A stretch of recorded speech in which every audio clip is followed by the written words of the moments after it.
continuación, la estudiante María de los Ángeles Ramírez se referiría al tema conceptos, abordajes y debates en la teoría de la política social, articulaciones posibles a través de un mapa conceptual, lo que será comentado posteriores por la profesora Vilma Paula.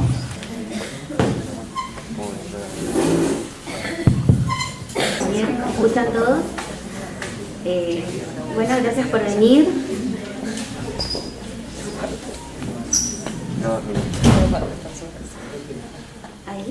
Ahí está, gracias. Bienvenidos a todas y todas. Mi trabajo se debe a la materia de la profesora Vilma Paula. La cursé el año pasado, en el primer cuatrimestre, y lo que vemos en la materia son las perspectivas y los conceptos y abordajes de diferentes autores, los cuales debaten la teoría de la política social, ¿no? Se armó este final a través de un mapa conceptual donde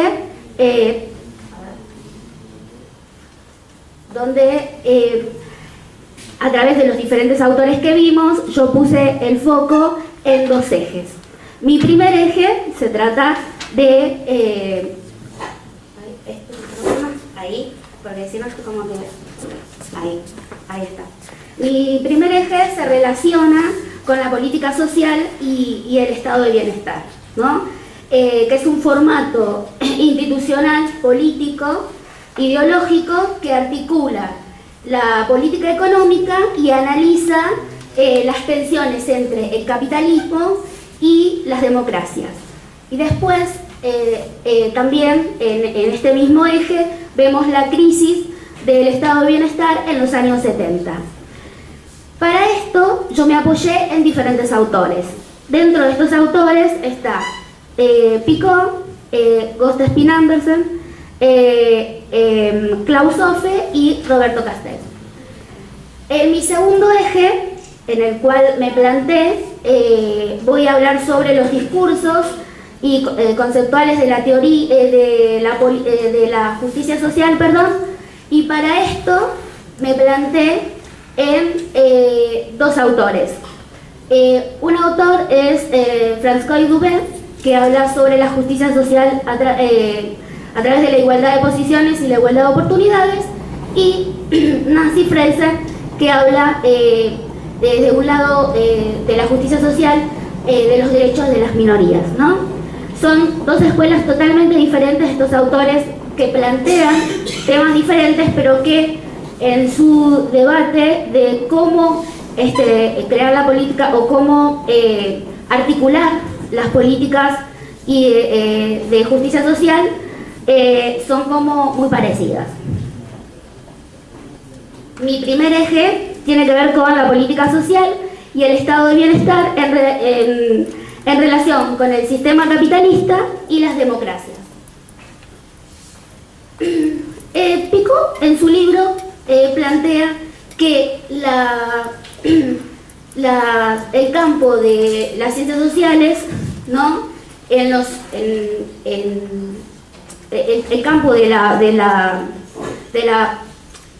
las ciencias sociales investiga los cambios del Estado moderno, pero que él se enfoca principalmente en el papel protagónico que toma el estado de bienestar a partir de la Segunda Guerra Mundial, ¿no?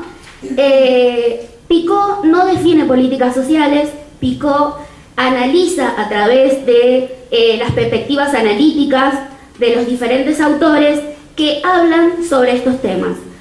Él dice que en estas perspectivas analíticas se puede ver tres grandes corrientes. Una de estas corrientes es el liberalismo, el marxismo y los socialdemócratas. Este papel protagónico que toma el estado de bienestar a partir del 45, después de la Segunda Guerra Mundial, lo que la teoría keynesiana hace legítima es la propuesta de favorecer el consumo y estimular el papel estimular el pleno empleo, ¿no? Esta teoría, con esta fórmula, fue un gran éxito durante 25 años, desde el 45 hasta los años 70, que comienza esta crisis.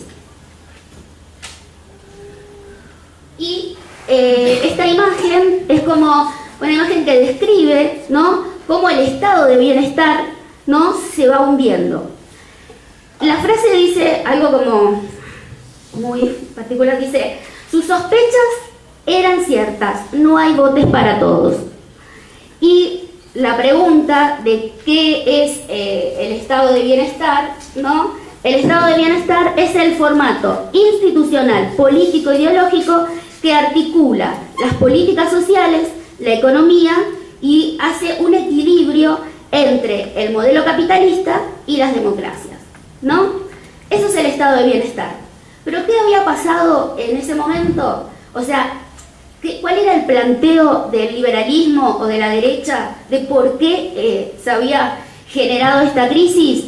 Era porque el excesivo gasto público que hubo en esos tiempos había generado esta crisis. ¿Cuál fue el planteo de solución de la derecha o de los liberales en ese momento? Que había que achicar el gasto público. Estoy hablando de los años 70. Nada parecido a la realidad. No tiene nada que ver.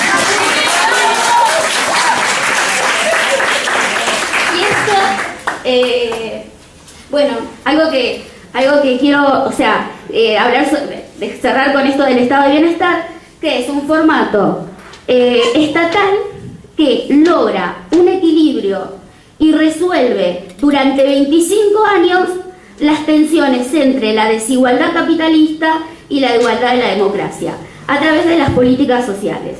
En la articulación de la economía política, ¿no? Y con esto se garantizaba el pleno empleo. O sea, desigualdad capitalista, igualdad de la democracia, a través de las políticas que articulaban la economía política. Esta formulita daba un pleno empleo. Bueno, y esto me da como el pie para hablar de otros dos autores, que uno es Offe, ¿no? Que Offe habla sobre la política social y la teoría del Estado. Offe no habla de la crisis de los años 70. Lo que él acá, el texto de Offe, lo que se lleva es que él analiza las políticas sociales a través de el fin del siglo XVIII, ¿no? Cuando la cantidad de gente que venía desde sus lugares de orígenes hacia las ciudades a buscar trabajo. Entonces, ¿qué hacían este tipo de políticas sociales? Acordémonos que Offe tiene una mirada neomarxista, y él se centra, o lo que nosotros vimos en la materia fue de la proletarización pasiva y la proletarización activa.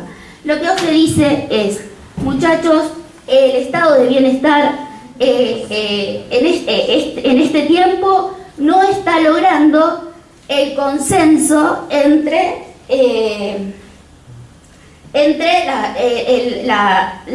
Estado y la política social. O sea, como que no había ese consenso que había en esos años, donde el Estado cuidaba a los trabajadores, ya que en ese momento la mano de obra no era necesaria. Entonces el Estado los cuidaba, y ya en ese tiempo, en los años 70, ya este consenso de este tipo de políticas sociales ya no estaban. Y después vamos a otro autor que vimos, a Spin Andersen, que habla sobre los tres mundos del estado de bienestar. Spin Andersen propone correrse del Estado y hablar de regímenes del bienestar.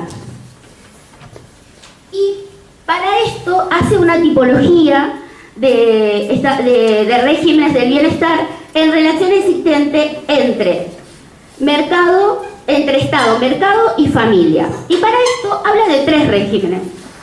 Uno es el liberal. El liberal pertenece, o sea, todo aquel que puede comprar, o sea, que tiene el dinero para comprar.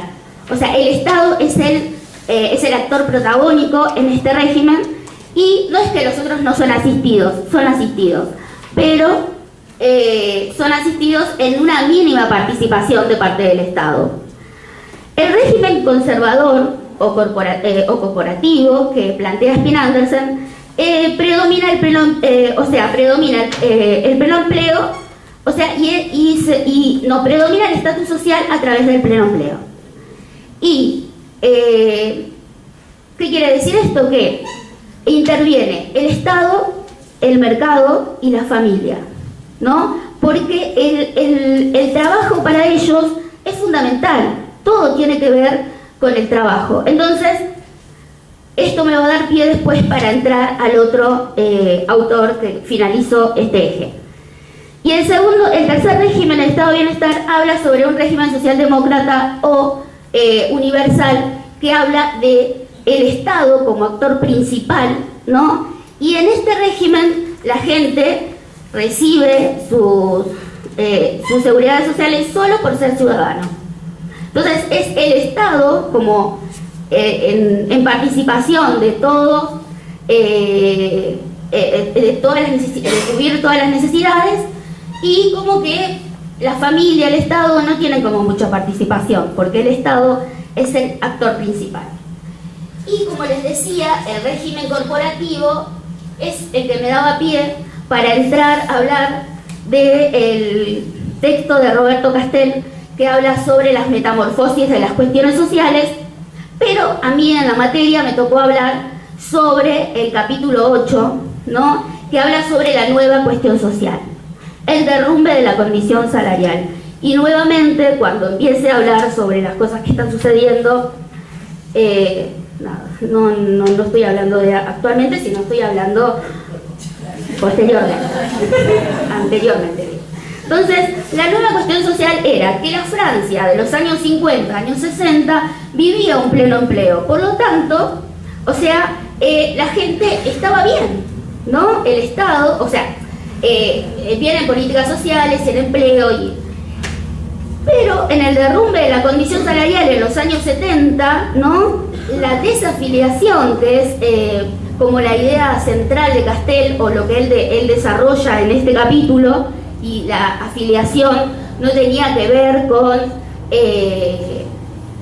una afiliación a un sindicato, no, la afiliación tenía que ver con pertenecer a un trabajo, pertenecer a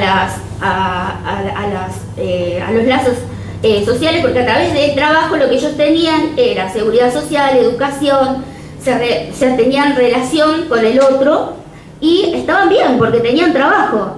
Entonces, cuando a lo que nosotros le llamamos el avance del nuevo liberalismo, cuando estos avances en ese momento que llegaron a Francia también, comenzó el derrumbe de la condición salarial, la desafiliación, la precarización laboral, la vulnerabilidad social, y lo que genera este avance, y siempre es lo mismo, el fin del pleno empleo, porque obviamente acá era donde los liberales o la derecha decía, muchachos, nosotros les decíamos que estaban gastando mucho y que después había que pagar todo esto. Entonces, fin del pleno empleo, flexibilización laboral,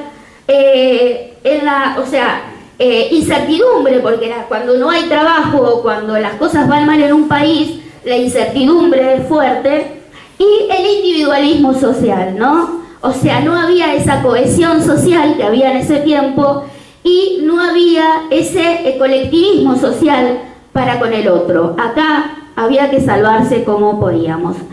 Y este es mi último eje, y es mi último texto de este eje, y ahora pasamos al segundo eje.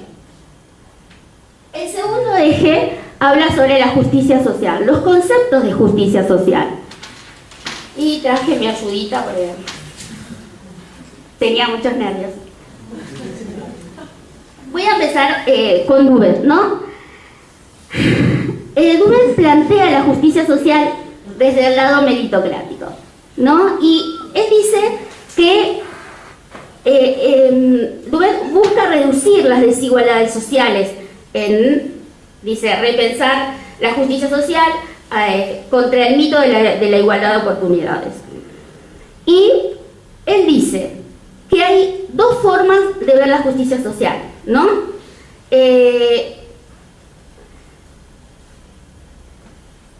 Una es a través de la igualdad de oportunidades y la otra es a través de la igualdad de posiciones.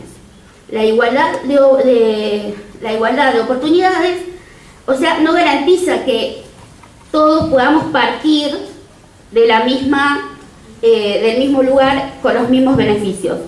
O sea, que lo que él propone después es que si tratamos la justicia social solamente desde una mirada y no la tratamos de articular para poder trabajar y crear políticas sociales que se articulen una con la otra, es como que si no podemos lograr eso, no va a haber como una justicia social fuerte. Y después pasamos a Nancy Fraser, que habla sobre, y con Nancy me llevo muy bien, me gusta mucho, las clases saben que me encanta Nancy Fraser, es muy feminista Nancy Fraser.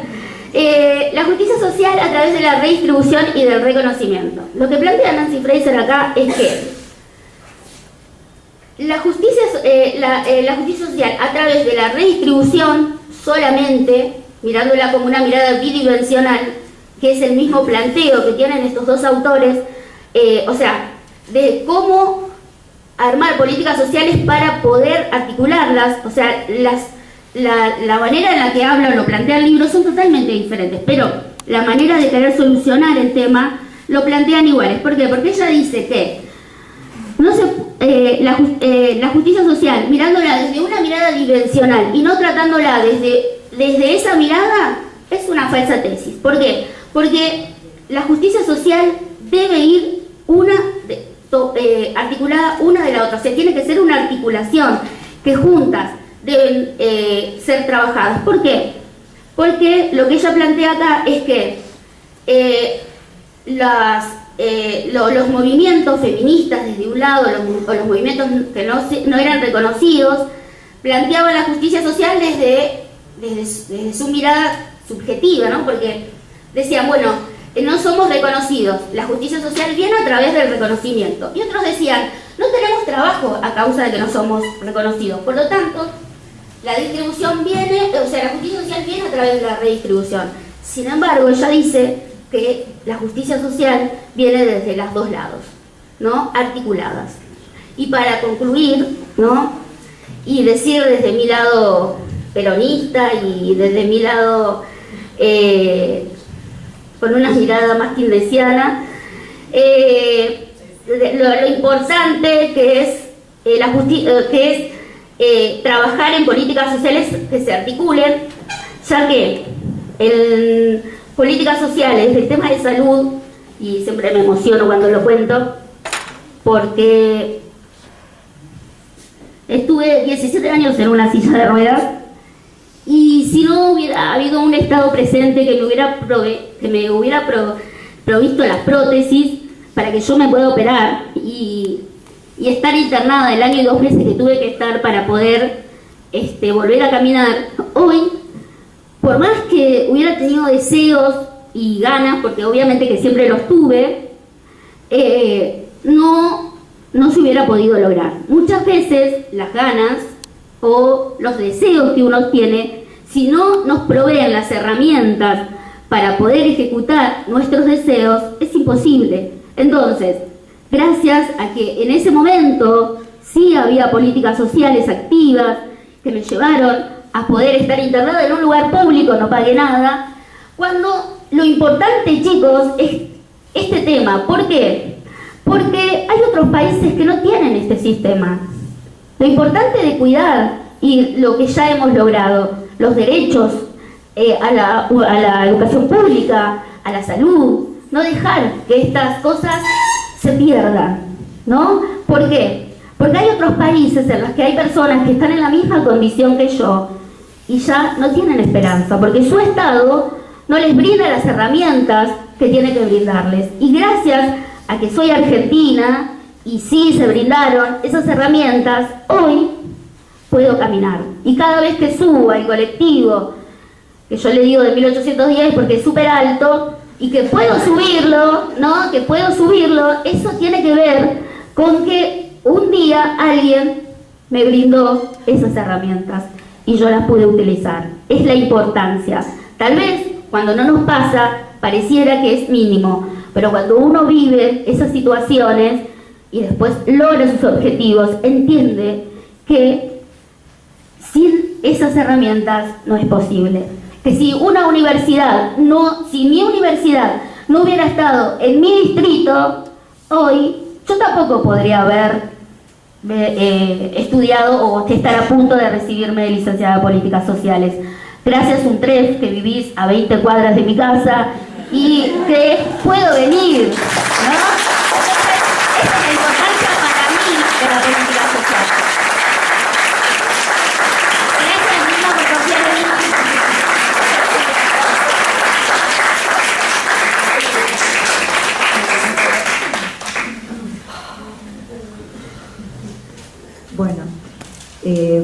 Buenos días a todos y todas, y la verdad es que felicitaciones a Maru por su presentación.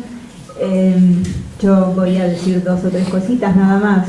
Una es, creo que ella sintetizó muy bien parte de lo que dijo Julio y de lo que dijo el profesor Moon.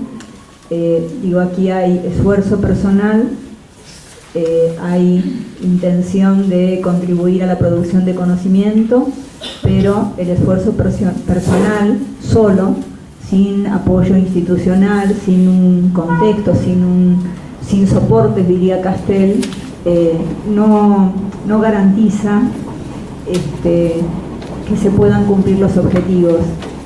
Creo que con Maru siempre decimos que ella recorrió un camino. Yo, me tocó acompañarla como docente en las 2 veces que cursó teoría, y creo que logró muchísimo entre el primer encuentro y el segundo, y eso es algo que habilitó a que ella hoy pudiera compartir con ustedes el armado que hizo para el trabajo final.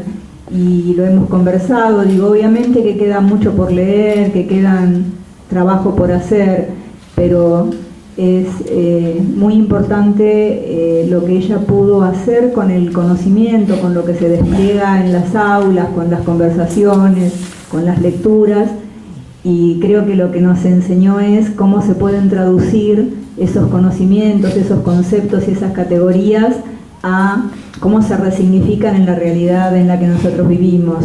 Claro que es cierto que por momentos ella estaba planteando cosas que nos parecen que las leímos hoy a la mañana en el diario antes de venir. Evidentemente es porque hay cuestiones que han cambiado con esa crisis capitalista de los años 70 que solo se han ido acentuando, ¿no?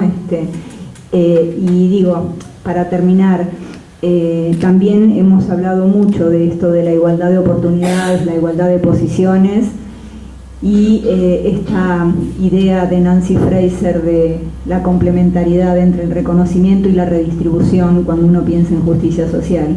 Y María todo el tiempo trajo esto al aula y a su examen, justamente a través de su experiencia de vida.